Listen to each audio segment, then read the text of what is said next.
ಲೋಕದ ಹಿತವನ್ನು ಬಯಸುವ ಮುನಿ ಸುಭಾಷಕನು ತಪಸ್ಸಿನಲ್ಲಿ ನಿರತರಾಗಿದ್ದಾಗ ನನ್ನ ತಪಸ್ಸು ಭಂಗವಾಯಿತಲ್ಲ.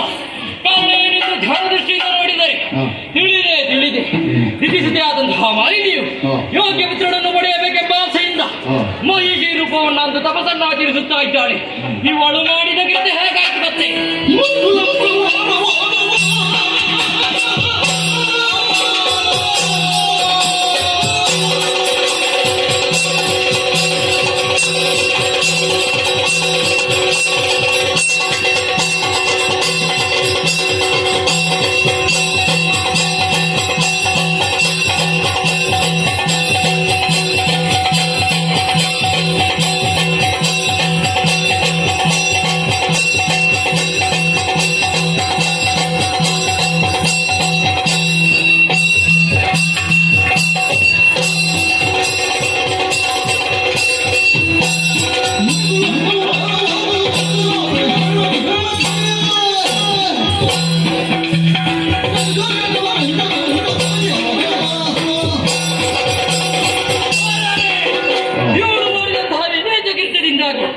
ಮುನಿಕುಲಕ್ಕೆ ಅಪಮಾನವಾಗಿದೆ.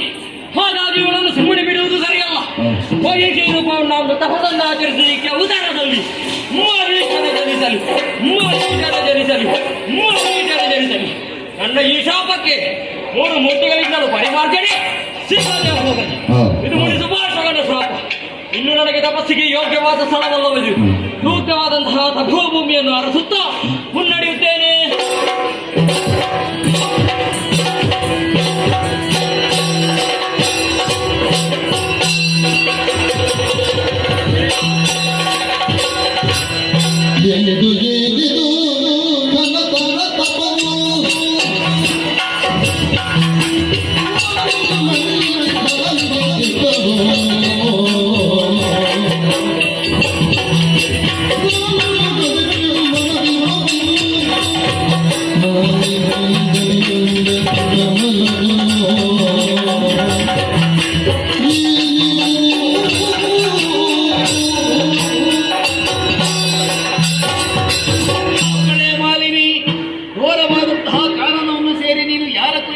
ತಪಸ್ಸನ್ನು ಮಾಡುತ್ತಾ ಇದ್ದೀಯೋ ಅದೇ ಬ್ರಹ್ಮದೇವ ಪ್ರತ್ಯಕ್ಷನಾಗಿದ್ದೇನೆ.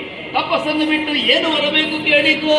ಓ ಕರುಣಸಾಗರ ದೇವ, ಕರುಣಸಾಗರ ದೇವ ಪರಮೇಶ್ವರಿ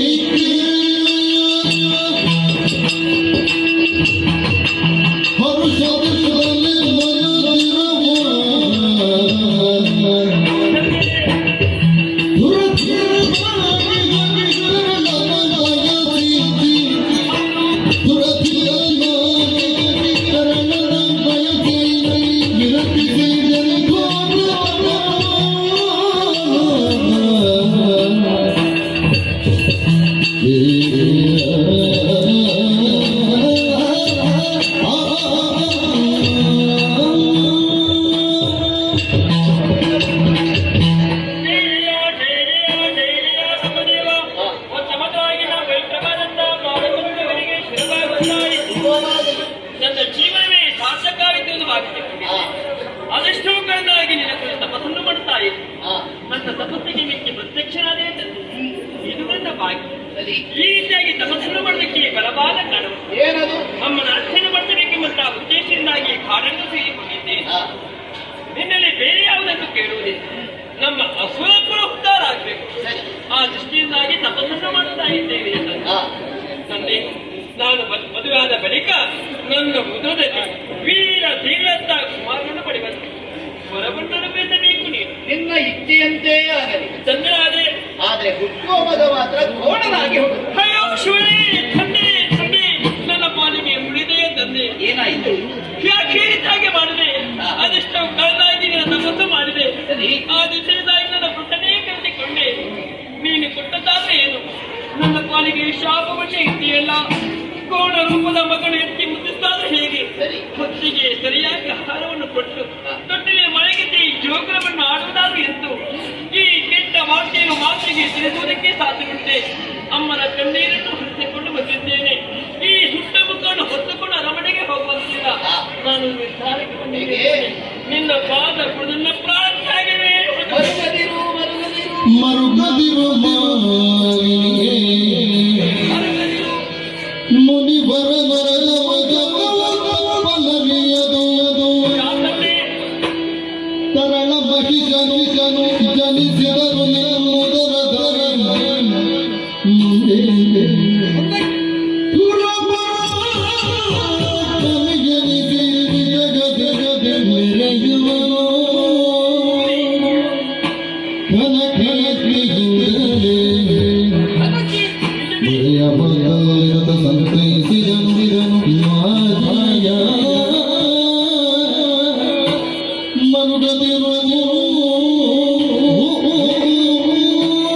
ನಿಮ್ಮುದರ ಮಗಳೇ ಮಾಲಿನಿ, ಈ ರೀತಿ ಆಗಬೇಕು ಅಂತ ಅದಕ್ಕೆ ನೀನೇ ಕಾರಣರಾಗಿತ್ತು. ನಾನೇ ಕಾಣೆ ಕಟ್ಟು. ಹೌದು. ಹೇಗೆ ತಂದೆ? ಯಾವ ನಿನ್ನ ರೀತಿ? ನಿಜ ರೂಪವನ್ನು ಮರೆಗೊಳಿಸಿ ಮಹಿಷಿ ರೂಪದಲ್ಲಿ ತಪಸ್ಸು ಮಾಡುತ್ತಿದ್ದ ಕಾರಣದಿಂದಾಗಿ ಹಾ. ಇದೇ ಕ್ಷೇತ್ರದಲ್ಲಿ ತಪಸ್ಸು ಮಾಡುತ್ತಿದ್ದಂತಹ ಸುಪಾರ್ಶಕನಿಗೆ ತಪೋಭಂಗವಾಯಿತು. ಹೌದೇ? ಸಿಟ್ಟುಗೊಂಡಂತ ಅವರು ಈ ರೀತಿಯಾಗಿ ಶಾಪವನ್ನು ಕೊಟ್ಟಿದ್ದಾರೆ. ಹೇಗೆ ತಂದೆ?